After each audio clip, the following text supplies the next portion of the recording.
আসসালামু আলাইকুম এভরিওয়ান। বেলুর রান্নাঘরে আপনাদের সকলকে স্বাগত জানিয়ে আজকে নিয়ে চলে এসেছি খাসির মাংসর রেসিপি। তো খাসির মাংসটাকে আমি ভালোভাবে ধুয়ে পরিষ্কার করে নিয়েছি এবং লবণ, হলুদ, কাশ্মীরি লঙ্কা গুঁড়ো 1 চামচ, ধনিয়া গুঁড়ো 1 চামচ এবং 1 চিমটি লেবুর রস দিয়ে সর্ষের তেল দিয়ে আমি ভালো করে মাংসটাকে মাখিয়ে নেব।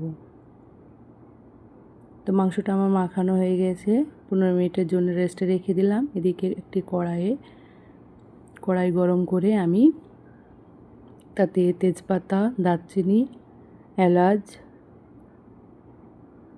লবঙ্গ, কয়েকটা গোলমরিচ দানা দিয়ে দিলাম। ভালোভাবে তেলে নাড়াচাড়া করে নেব। তারপরে 2টো মাঝারি সাইজের পেঁয়াজ দিয়ে দিলাম।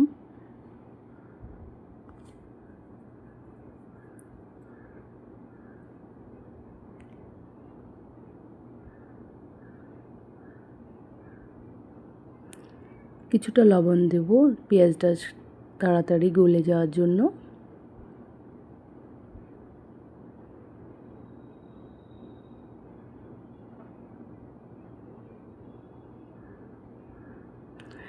তারপরে আদা পেস্ট করে রেখেছিলাম, আদা পেস্ট, রসুন পেস্ট এবং জিরে আর মৌরির পেস্ট করে রেখেছিলাম, সেটা আমি দিয়ে দিলাম।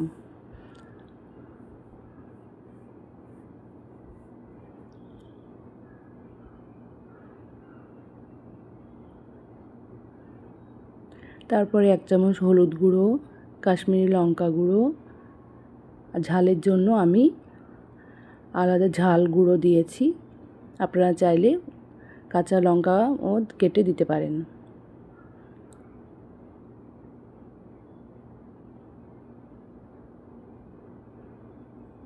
তো তারপরে আমি মাংসটাকে দিয়ে দেব।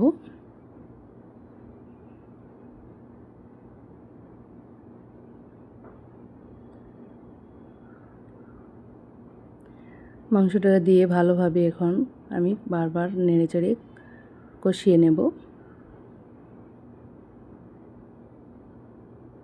কিছুক্ষণের জন্য ঢাকা দিয়ে দেব আমি।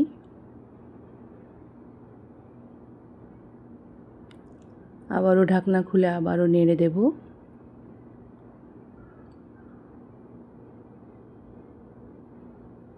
আরেকবার ঢাকনা দিয়ে রেখে দেব কিছুক্ষণের জন্য।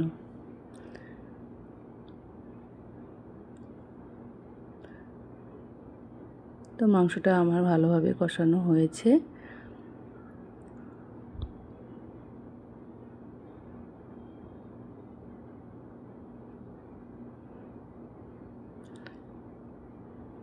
সামান্য জল দিয়ে দিবেন আপনারা, আমার ভিডিওতে স্কিপ হয়ে গেছে। তো মাংসটা প্রায় আমার সিদ্ধ হয়ে এসেছে। পরিমাণ মতো জল আপনারা গরম করে নেবেন, সেই জলটা দিয়ে দিবেন।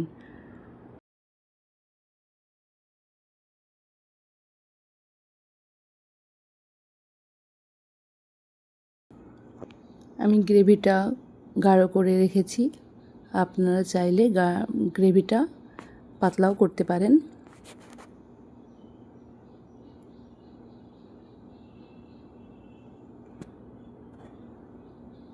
তো আমার মাংসটা সিদ্ধ হয়ে গেছে।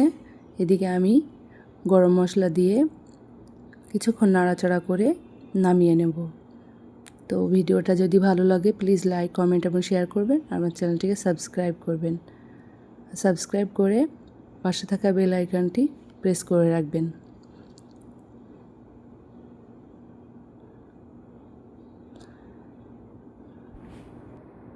মাংসটা হয়ে এসেছে, আমি অন্য বাটিতে মাংসটা নিয়ে নিয়েছি। তো দেখুন খুব সুন্দর একটা কালার এসেছে। আজকে এই পর্যন্ত, আবার আসবো নতুন কোনো একটা রেসিপি নিয়ে।